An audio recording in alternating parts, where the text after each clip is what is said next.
देखो अब हम स्टार्ट करते हैं इसकी नेक्स्ट चैप्टर, सरफेस टेंशन।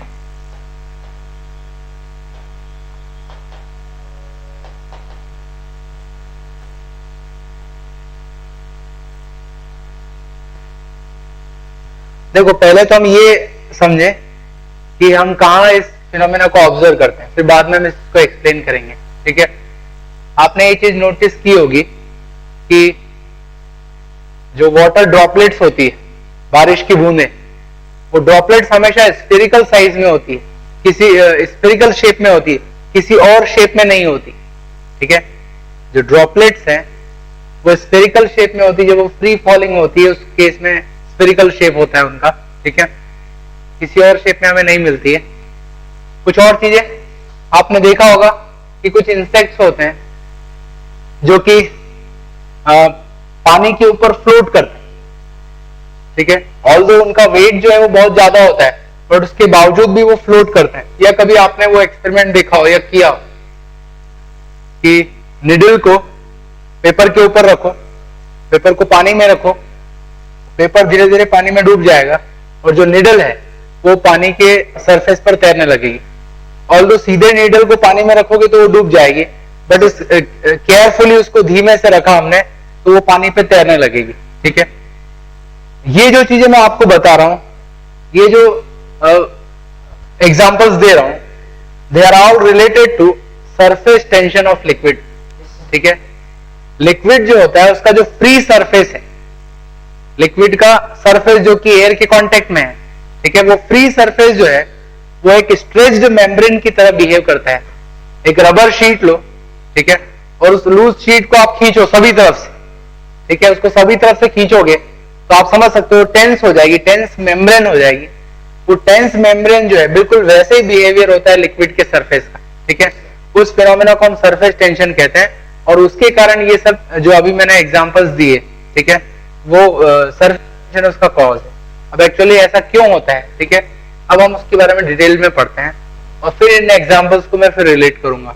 ठीक, देखो सबसे पहले हम बात करते हैं इंटरमॉलिक्यूलर फोर्सेस की।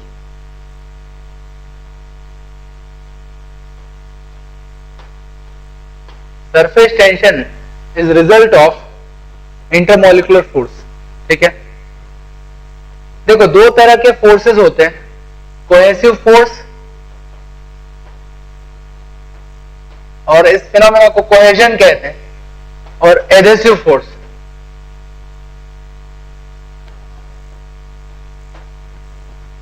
कोहेसिव फोर्स का मतलब है फोर्स बिटवीन लाइक मॉलिक्यूल्स।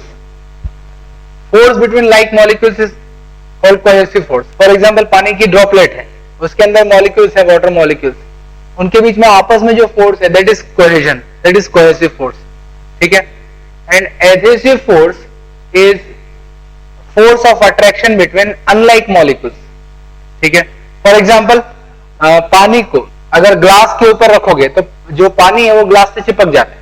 ठीक है, तो वाटर मॉलिक्यूल और ग्लास के जो मॉलिक्यूल्स हैं उनके बीच में फोर्स ऑफ अट्रैक्शन है, जिसको हम एडहेसिव कहेंगे। कभी आपने ये चीज सुनी है, जो गम होता है, फेविकोल है, उनको उनके लिए हम स्पेशल वर्ड यूज करते हैं, एडहेसिव्स। ठीक है, तो एडहेसिव का मतलब है जो अनलाइक मॉलिक्यूल्स को जोड़ दे, अनलाइक मॉलिक्यूल्स के बीच में जो अट्रैक्टिव फोर्स होता है। ठीक है ना, तो लिख सकते हो आप cohesive force means force of attraction between like molecules, and adhesive force is force of attraction between unlike molecules. Force of attraction between unlike molecules. ठीक है, अब एक बात अच्छी तरह से जान लो, देखो फिजिकल सिस्टम को अगर हम छोड़ दें, फ्रीली छोड़ दें, तो वो हमेशा अपनी पोटेंशियल एनर्जी को मिनिमाइज करना चाहता है। ठीक है, सिस्टम को जब फ्रीली हम छोड़ते हैं तो अपनी पोटेंशियल एनर्जी मिनिमाइज करना चाहता है। चौक को मैं छोड़ दूंगा ऐसे तो नीचे गिरता है, क्योंकि नीचे इसकी पोटेंशियल एनर्जी कम। ठीक है, इसी तरह से पानी को गिराओगे तो वो भी नीचे आएगा। इसके अलावा और भी जहां जहां भी फोर्सेस लग रहे हैं वहां की मैं बात कर रहा हूं, सिस्टम को फ्रीली छोड़ोगे तो वो हमेशा अपनी पोटेंशियल एनर्जी मिनिमाइज करना चाहता है। जितनी कम पोटेंशियल एनर्जी होगी उतना स्टेबल फिजिकल सिस्टम होगा। ठीक, अब समझो, बस इतनी सी बात समझ के हम काफी चीजें एक्सप्लेन कर सकते हैं। अब आप इमेजिन कर सकते हो कि जो भी मटेरियल है हमारे आसपास, चाहे वो सॉलिड, लिक्विड और गैसियस फॉर्म में हो, आपस में इंटरेक्शन चल रहा है हर जगह। ठीक है, फॉर एग्जाम्पल एक कंटेनर में आप पानी भर लो, तो पानी जो है वो लिक्विड है, कंटेनर जो है वो सॉलिड है, पानी के ऊपर एयर है वो गैसियस फॉर्म है। तो इंटरेक्शन चल रहा है मैटर में, अलग अलग फॉर्म में है मैटर, अलग अलग टाइप के सब्सटेंस। जहां भी इंटरेक्शन चल रहा होगा दो तरह के फोर्सेस होंगे वहां, कोहेसिव और adhesive. Cohesive force of attraction and adhesive force of attraction. ठीक है, अब समझना, मॉलिक्यूल्स हमेशा उस तरफ जाना चाहेंगे जहां पर फोर्स ऑफ अट्रैक्शन स्ट्रॉन्गर है, क्योंकि फोर्स ऑफ अट्रैक्शन जितना स्ट्रॉन्गर होगा, पास आने पर सिस्टम की पोटेंशियल एनर्जी उतनी ही कम हो जाएगी। समझ रहे हो इस चीज को? जहां पे स्ट्रॉन्ग फोर्स लगेगा, वो स्ट्रॉन्ग फोर्स मतलब मॉलिक्यूल्स हमेशा उसी सिचुएशन में जाना चाहेंगे जहां पे उन पे स्ट्रॉन्ग फोर्स लग रहा है। स्ट्रॉन्ग फोर्स के कारण क्या होगा, सिस्टम की ओवरऑल पोटेंशियल एनर्जी कम हो जाएगी। ठीक है, तो फॉर एग्जांपल अगर मैं बात करूं कि ग्लास प्लेट पर पानी की ड्रॉपलेट और मरकरी की ड्रॉपलेट दोनों को रखें तो कुछ इस तरह का शेप मिलेगा हमें। एक ग्लास प्लेट लें, उस ग्लास प्लेट पर पानी की ड्रॉप को गिरा दो और मरकरी की ड्रॉप को, तो पानी की ड्रॉप को गिराओगे तो पानी इस तरह से फैल जाता है ग्लास पर। और अगर हम मरकरी की बात करें तो मरकरी की ड्रॉप इस शेप में होती। So it is water and it is mercury. अब आप दोनों को कंपेयर करो तो एक बात समझ में आ रही है कि पानी और ग्लास का जो कांटेक्ट हो रहा है वो कांटेक्ट एरिया लार्ज, और ग्लास का जो कांटेक्ट हो रहा है वो कांटेक्ट एरिया छोटा है, स्मॉल। इससे ये हम कह सकते हैं कि मरकरी और ग्लास का बीच का जो फोर्स है that is less than the force between molecules और एटम्स इन द मरकरी। मतलब यहां पर इस सिचुएशन में cohesive force in the mercury is stronger than adhesive force between mercury and glass. इसीलिए मरकरी में जो एटम्स हैं वो मरकरी एटम्स के साथ ही रहना पसंद करेंगे, क्योंकि वहां पर स्ट्रॉन्गर फोर्स है। स्ट्रॉन्गर फोर्स है तो पोटेंशियल एनर्जी कम हो जाएगी वहां, बजाय कि मरकरी और ग्लास के मॉलिक्यूल्स और एटम्स जो है वो आपस में इंटरेक्ट करें। लेकिन कांटेक्ट तो बनाना ही होगा, बिना कांटेक्ट के रख नहीं सकते आप, तो वो कांटेक्ट को मिनिमाइज करेगा, जितना कम करना चाहेगा सो दैट सिस्टम स्टेबल हो जाए। ठीक है ना, तो वो कांटेक्ट को मिनिमाइज करना चाहेगा। ओके, एक और चीज है, मतलब थोड़ा और आगे की बात करूं मैं, that is not related to surface tension, but मरकर की जो ड्रॉप है वो थोड़ी सी डिप्रेस हो गई, एकदम स्फेरिकल नहीं रही। उसको भी हम एक्सप्लेन कर सकते हैं, क्योंकि स्फेरिकल रहेगी तो ये इसकी हाइट बढ़ जाएगी, अल्टीमेटली सेंटर ऑफ मास की हाइट ज्यादा रहेगी। डिप्रेस हो गई तो सेंटर ऑफ मास की हाइट कम होगी, समझ लो। तो सेंटर ऑफ मास की हाइट कम होने का कारण है कि पोटेंशियल एनर्जी नीचे कम होती है, तो ये ड्रॉप नीचे आ जाएगी। लेकिन पूरी तरह से फैल भी नहीं सकती, क्योंकि फैलेगी तो प्रॉब्लम क्या है, फैलेगी तो कांटेक्ट एरिया बढ़ाना पड़ेगा। कांटेक्ट एरिया बढ़ेगा, बट मरकरी जो है उसके एटम्स ग्लास को लाइक नहीं करते, उनके बीच में ज्यादा अट्रैक्शन नहीं है, तो दोनों के बैलेंस के कारण अल्टीमेटली इस तरह का शेप बन जाए। ऐसे ही वाटर ग्लास की बात करें तो कांटेक्ट ज्यादा है, तो यहां हम बता सकते हैं cohesive force between water molecules is less than adhesive force between water and glass.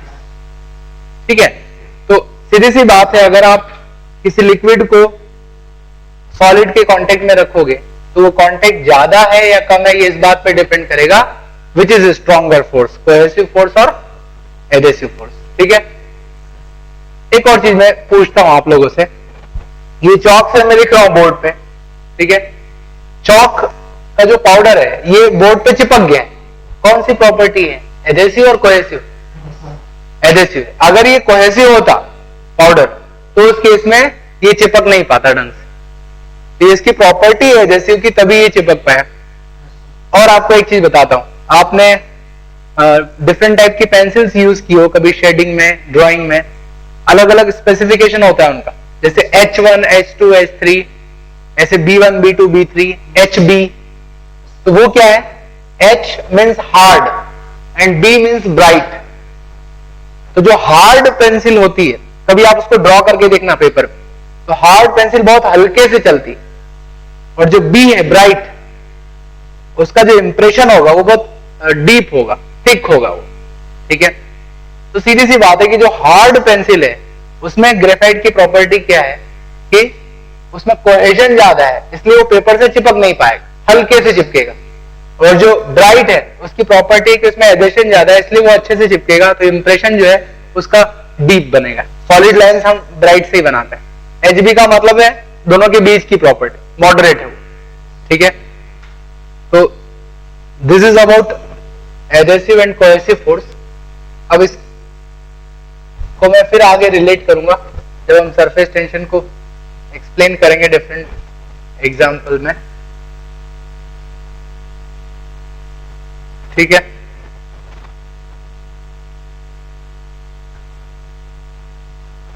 अब हम देखते हैं कि एक्चुअल में सरफेस टेंशन क्यों होता है, ठीक है।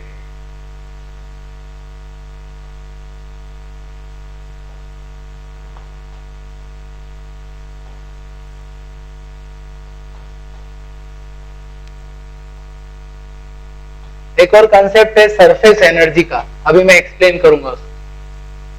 तो दोनों के पीछे कॉज क्या है इसको भी मैं एक्सप्लेन करूंगा, ठीक है। पहले तो आप ये समझ लो कि ये कोई मॉलिक्यूल रखा है, ठीक है। ये मॉलिक्यूल अपने आसपास के मॉलिक्यूल पर फोर्स लगाएगा अट्रैक्शन का, या इसके उल्टा ये कहें कि मॉलिक्यूल के आसपास जो भी मॉलिक्यूल्स हैं वो इस पर फोर्स ऑफ अट्रैक्शन लगाएंगे, ठीक है। तो इसके लिए एक टर्म हम डिफाइन करते हैं, स्फीयर ऑफ इन्फ्लुएंस। इसके अराउंड जो स्फीयर ऑफ इन्फ्लुएंस है is that sphere in which if other molecules are present they would experience appreciable force. ये मॉलिक्यूल जो है इसका एक स्फीयर ऑफ इन्फ्लुएंस, उस स्फीयर ऑफ इन्फ्लुएंस में जो भी मॉलिक्यूल होंगे वो एक अट्रैक्टिव फोर्स एक्सपीरियंस करेंगे। इसके बाहर जो मॉलिक्यूल्स हैं उसका इसके साथ इंटरेक्शन बहुत वीक होगा, हम उसको इग्नोर कर देंगे। तो एक स्फीयर ऑफ इन्फ्लुएंस है जहां पर मॉलिक्यूल्स के बीच का जो फोर्स है वो एप्रिशिएबल होता है, ठीक है। तो हर मॉलिक्यूल के आसपास एक स्फीयर बना सकते हो, उस स्फीयर में जो भी दूसरे मॉलिक्यूल हैं वो उस पर एक एप्रिशिएबल फोर्स लगा पाएंगे, ठीक है। ये टर्म आगे हम यूज करते हैं तो ध्यान रखना।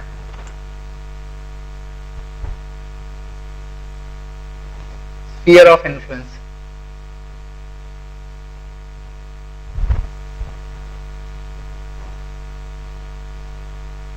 अब समझना, एक कंटेनर है, कंटेनर में हमने एक लिक्विड को फिल कर दिया, ठीक है। ऊपर एयर, और मान लो कि हमने इसको ग्रेविटी फ्री रीजन में रखा। अभी हम वेट की बात नहीं करेंगे, ठीक है, ग्रेविटेशनल फोर्स की बात नहीं करेंगे, सिर्फ इनके बीच में जो इंटरमॉलिक्यूलर फोर्सेस है उन्हीं की मैं बात करूंगा, ठीक है। तो या तो ग्रेविटी फ्री रीजन में रखा, या अगर हम यहां भी कंसिडर करें तो अभी वेट की बात नहीं करनी है हमें, ठीक। अब समझना है इस चीज को, इसमें कई सारे मॉलिक्यूल्स, उन मॉलिक्यूल्स पे किस तरह के फोर्सेस लगेंगे वो मैं कंसिडर करूंगा, ठीक है। सबसे पहले मैं स्फीयर ऑफ इन्फ्लुएंस बना लूं। मॉलिक्यूल के आसपास एक स्फीयर है, उस स्फीयर के मॉलिक्यूल ही इस पे एप्रिशिएबल फोर्स लगाएंगे। मान लो ये स्फीयर ऑफ इन्फ्लुएंस का साइज, ठीक है।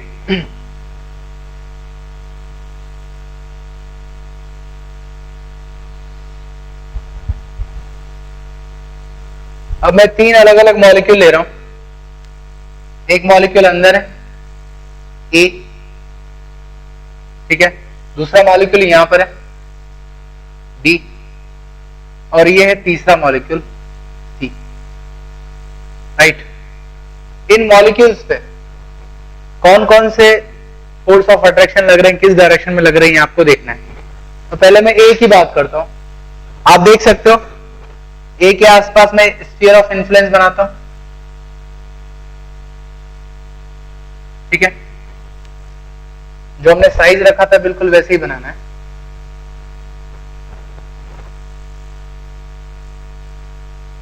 ठीक है, तो ये जो इसका पूरा स्फीयर ऑफ इन्फ्लुएंस है ये लिक्विड के अंदर ही है। इसका मतलब सिर्फ इसके आसपास लिक्विड मॉलिक्यूल्स हैं। Only liquid molecules will apply attractive force on this molecule A. तो सभी तरफ से अट्रैक्टिव फोर्स लगेगा इसमें।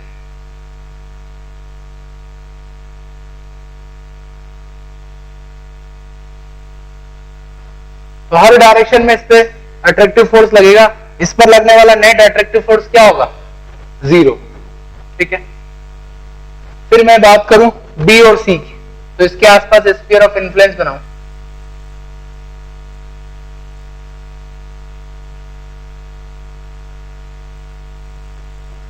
सी की बात करें,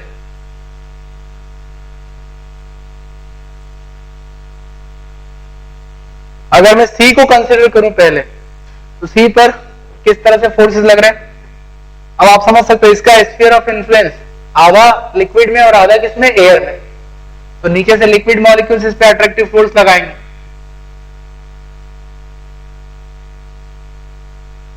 और ऊपर एयर मॉलिक्यूल भी फोर्स लगाएंगे।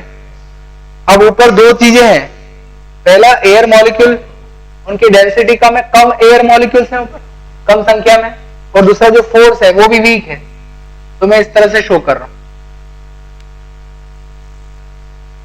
ठीक है।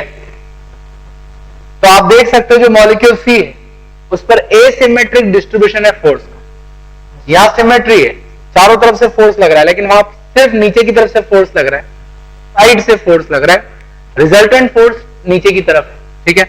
इसके अलावा मैं बी की बात करूं तो बी का भी जो स्फीयर है ये पूरी तरह से लिक्विड में नहीं आता है, ठीक है। अगर इस पे हम फोर्सेस बनाएं तो भी आप देखोगे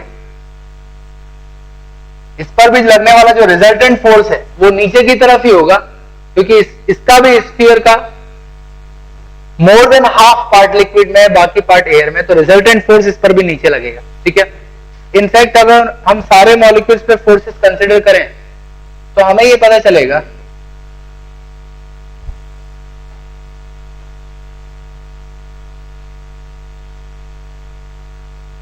कि सरफेस पर लिक्विड और एयर जहां कांटेक्ट कर रहे हैं वहां जो सरफेस बन रहा है उस सरफेस पर एक थिन फिल्म बनेगी, ठीक है। सरफेस पर एक थिन फिल्म बनेगी। फिल्म मतलब लेयर। सरफेस के टॉप मोस्ट जो लेयर है उसको मैं फिल्म कह रहा हूं, ठीक है, जिसकी थिकनेस जो है वो स्फीयर ऑफ इन्फ्लुएंस के डायमीटर के बराबर, ठीक है। तो उस थिन फिल्म में जितने भी मॉलिक्यूल्स हैं उन सभी मॉलिक्यूल्स पर एसिमेट्रिक फोर्स लग रहा है, और उस एसिमेट्रिक फोर्स के कारण रिजल्टेंट फोर्स किस डायरेक्शन में है? नीचे की तरफ। बाकी उस फिल्म के नीचे वाले डेप्थ में जाके आप किसी भी मॉलिक्यूल को कंसिडर कर लो, हर मॉलिक्यूल पर लगने वाला फोर्स सभी तरफ होगा, मतलब नेट फोर्स 0 होगा। इस फिल्म के अंदर जो मॉलिक्यूल्स हैं उन पर लगने वाला नेट फोर्स डाउनवर्ड डायरेक्शन में है। क्या मेरी बात से सहमत हो? क्या मेरी बात क्लियर है?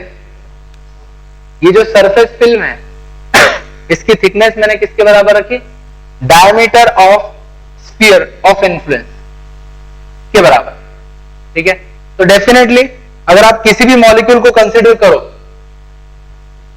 Not diameter, in fact it is equal to radius, ठीक है, तभी आप इसके अंदर किसी भी मॉलिक्यूल को कंसीडर करोगे तो उस मॉलिक्यूल पर लगने वाला जो रिजल्टेंट फोर्स होगा वो डाउनवर्ड डायरेक्शन में होगा, क्योंकि जो स्फीयर है वो पूरी तरह से लिक्विड में नहीं आ रहा है, उसका स्फीयर का एक पार्ट ही लिक्विड में है, बाकी पार्ट एयर में है। तो रिजल्टेंट फोर्स उस पर जो लगने वाला है वो डाउनवर्ड डायरेक्शन में है। क्या मेरी बात क्लियर है? तो कंटेनर में जो लिक्विड फिल किया है, अगर उस पर लगने वाले फोर्सेस की मैं बात करूं, ठीक है, तो इन मॉलिक्यूल्स पे सभी पर रिजल्टेंट फोर्स नीचे की तरफ लग रहा है।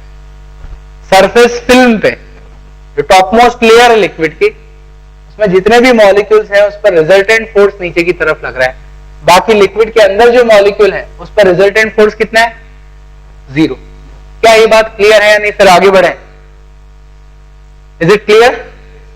ठीक है ना? बिकॉज ऑफ दिस एसिमेट्री, मैं एक बार फिर से रिपीट कर रहा हूं, लिक्विड के आसपास स्फीयर ऑफ इन्फ्लुएंस है।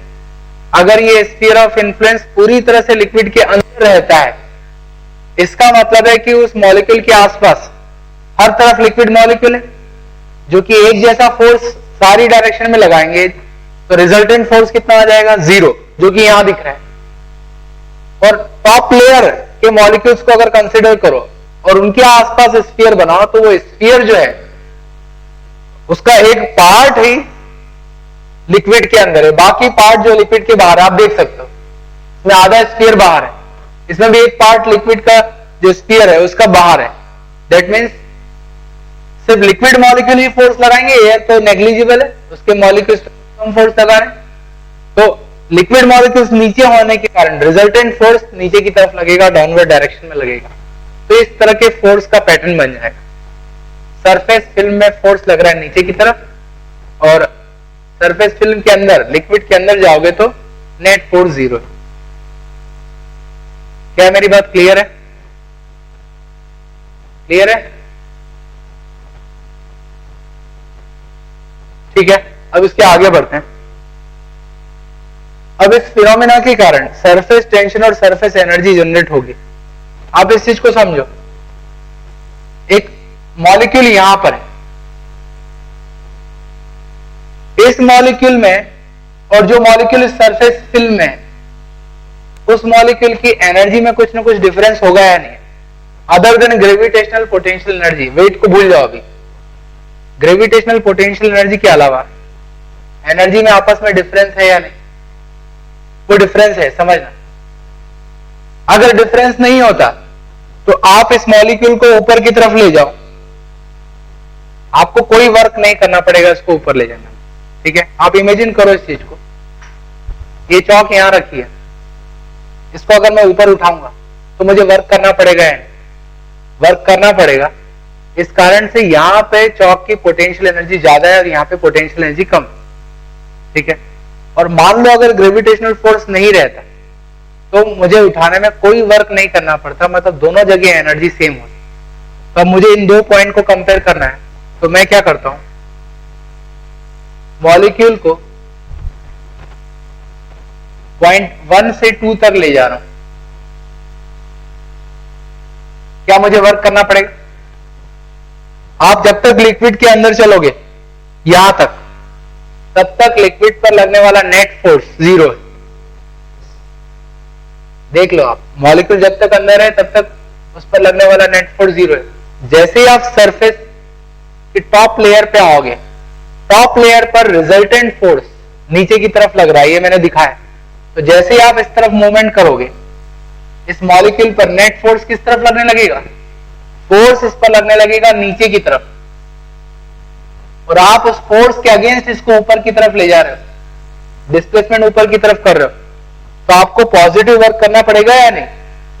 ये अपने आप ऊपर नहीं जाएगा, आपको इसको पुश करना पड़ेगा अगेंस्ट दिस अट्रैक्टिव फोर्स। ठीक है, तो ये ऐसे ही है जैसे चौक को मुझे उठाने में वर्क करना पड़ रहा है। तो अगर मॉलिक्यूल को सरफेस पर पहुंचाऊंगा तो मुझे वर्क करना पड़ेगा, and that work is stored as potential energy of molecule. मतलब जो मॉलिक्यूल सरफेस पर हैं, फिल्म के अंदर मॉलिक्यूल्स हैं, उन मॉलिक्यूल्स के पास एक्स्ट्रा पोटेंशियल एनर्जी है इन comparison two molecules inside the liquid. ठीक है ना, मतलब सरफेस के मॉलिक्यूल्स की एनर्जी ज्यादा है, इस एक्स्ट्रा एनर्जी को हम सरफेस एनर्जी कहते हैं। ठीक है, it is a positive energy, समझ रहे हो ना? पोटेंशियल एनर्जी ज्यादा है system.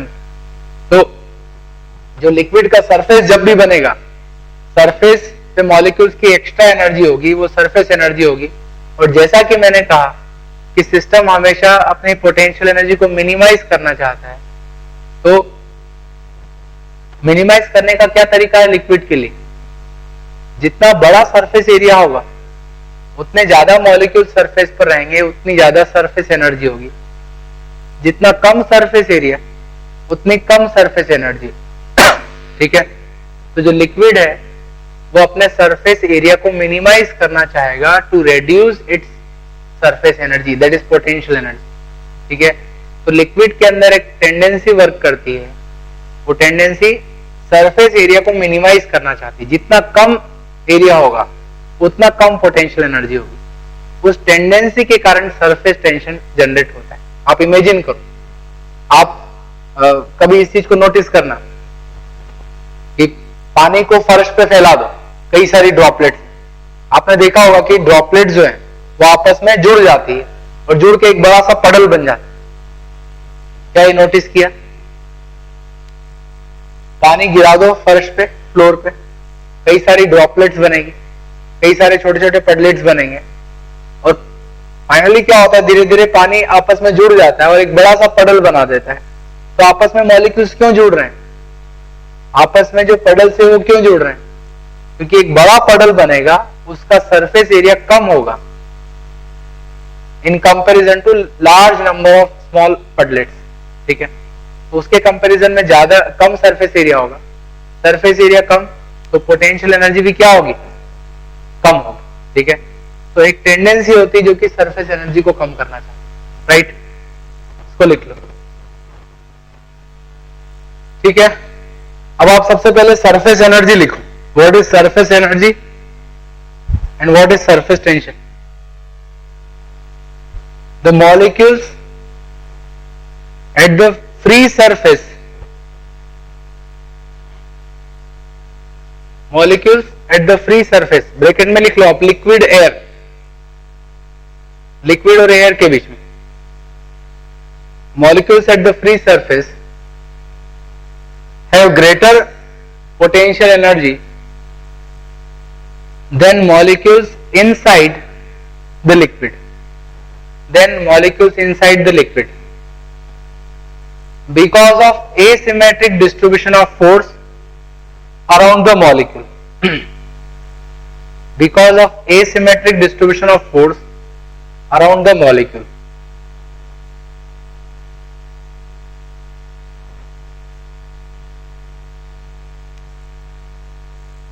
The potential energy of molecules at the surface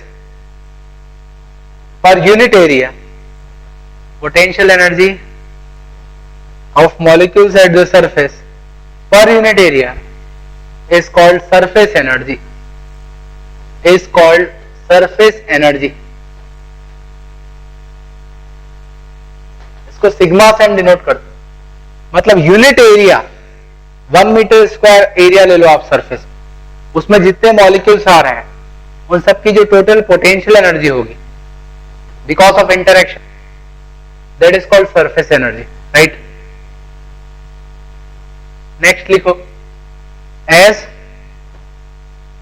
system has tendency to increase potential energy for greater stability,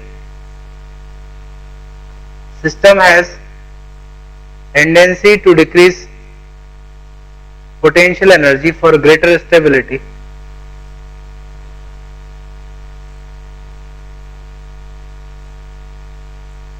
the liquid tries to reduce surface area, liquid tries to reduce surface area,